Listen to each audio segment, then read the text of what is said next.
Hi, I'm Tiffany. I'm 17 years old and I want to tell you how I unlocked a superpower within me.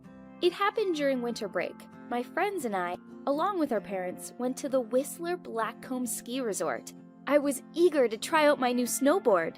I'm telling you, snowboarding is cooler than skiing. In your dreams, Tiff. Break the tie, Ted.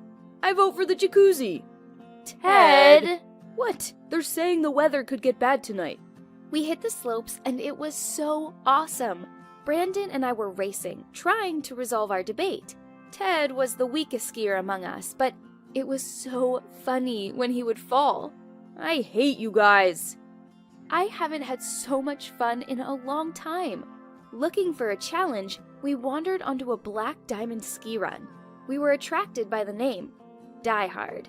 Yippee-ki-yay, subscribers! I'm unsubscribing from you.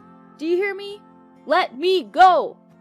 Brandon went first, broadcasting live for his 3 subscribers. Judging by Ted's reaction, for whom he helped make the decision to go down, there were only 2 subscribers left. I was supposed to go right after them, but by the time I had fastened my snowboard, 30 seconds had passed, and then I had to try hopping to get to the edge of the slope. Hey, wait for me! I'm stuck! Guys! Hey! Don't abandon me! While I was trying to free myself, the guys got far ahead of me. I took off down the slope in hopes of catching up and beating the crap out of them. Oh, I was so angry! The trail was difficult and I had a hard time with it. Ted was right. The weather had begun to deteriorate as evening approached, which exacerbated the situation. I had to hurry. Now I was just angry with myself. I was trying my best, but the snow was flying into my face, and at some point I lost control, went off the trail, and fell into some deep, soft snow. Snowboarders understand. When you end up in deep powder, you're walking. It was getting dark. Fast. Not to mention the snow and fog. We had looked at the map before taking this run, so I knew roughly where I was, but the visibility was so bad. I was terribly afraid of making a wrong turn, and that's exactly what seemed to have happened to me. After 30 minutes of wandering between snowdrifts, I came to a clearing. I went out to where a lush pine tree stood. There were toys on the branches. I thought to myself, maybe someone lives here? Whoa. I looked out from behind the tree and realized I was saved! On the other side of the clearing was a house. Light was shining through the windows, which meant there were people there. I wanted to run to them, but I was completely exhausted. The snow I was in was knee-deep. I began to make my way across the clearing, and each step was more difficult than the last. I relaxed. The snow was crunching too. Strangely, the farther I went, the louder the crackle beneath my feet, but the layer of snow was getting thinner. Then, I realized in horror that I was not touching ground, but ice. I took a big breath to scream and took a step forward. The last thing I heard was the sharp crunch under my feet. At that moment, I fell through the ice. It was so awful.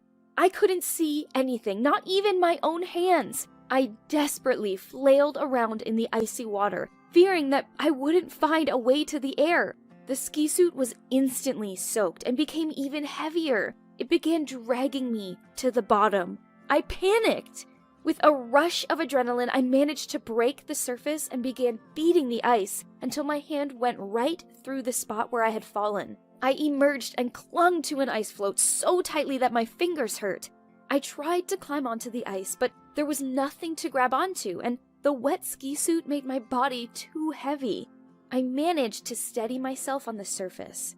I tried to calm down, but started screaming and crying. I tried calling for help, but no one came out of the house. Lord, no, it can't end this way.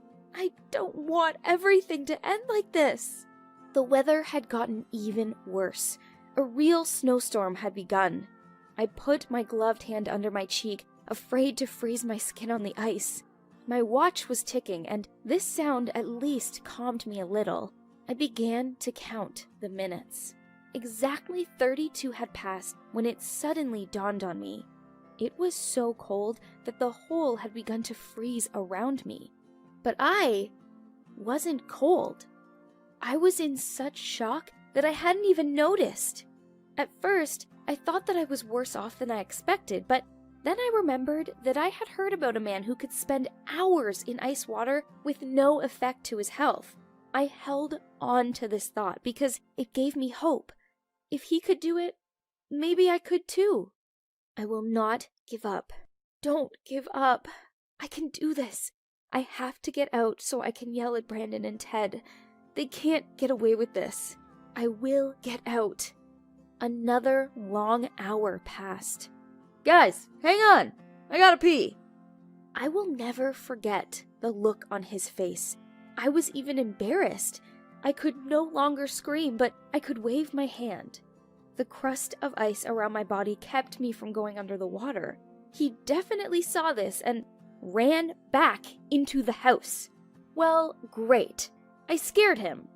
But the man soon returned with his friends. You know, it's still quite a sight when 3 men run to you with towels around their waists, clumsily putting on jackets.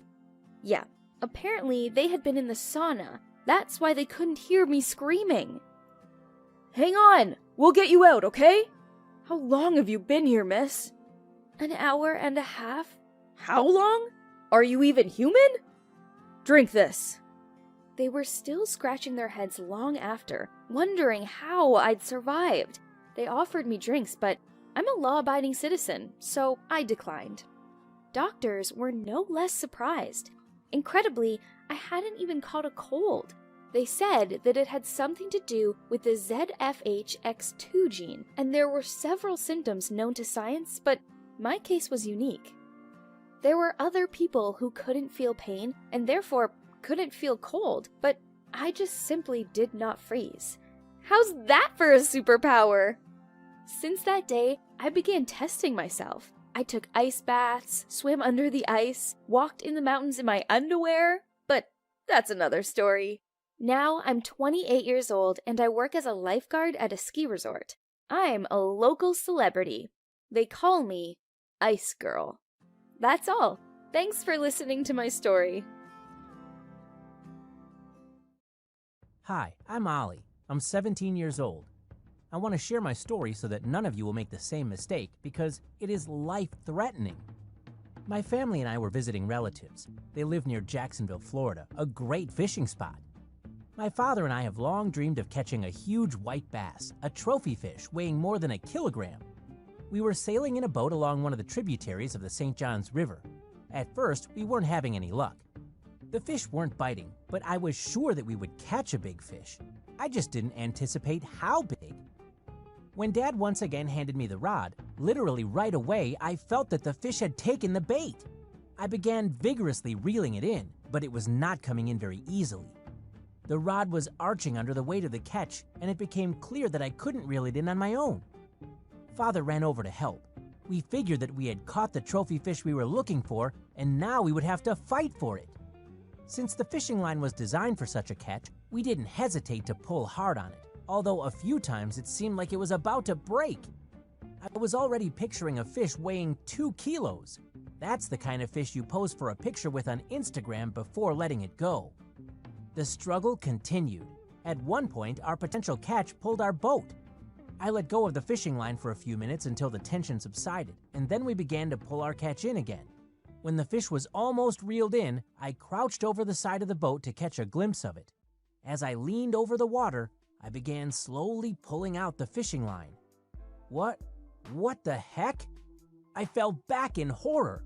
From out of the water came the mouth of an alligator from which my fishing line was sticking out.